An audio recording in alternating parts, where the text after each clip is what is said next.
bu torpaq susmur. Hər daşında bir qəhrəmanın izi var. Onlar getmədi, adları ürəklərdə yaşayır. Bir ana gözləyər açılan qapını, külək gətirər oğlunun səsini, bayrağa sarılan o son nəfəsi, vətən yazdı qızıl tarix səhifəsini. Hər addımımız onların əmanəti, azad sabahların ən böyük qiyməti. Səssiz məzarlar danışır gecələr, vətəni sev deyir şəhid ürəklər.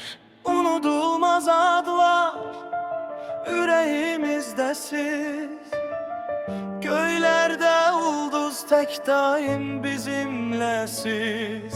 Bu bayrak dalgalanır sizin sayenizle.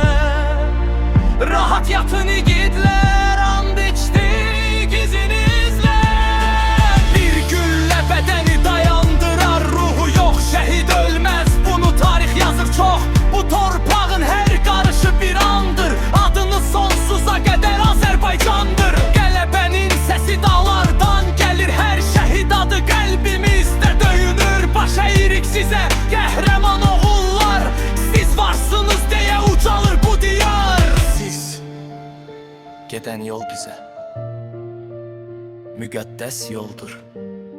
Adınız vətən qədər əbədidir, şəhidlər ölməz, vətən bölünməz.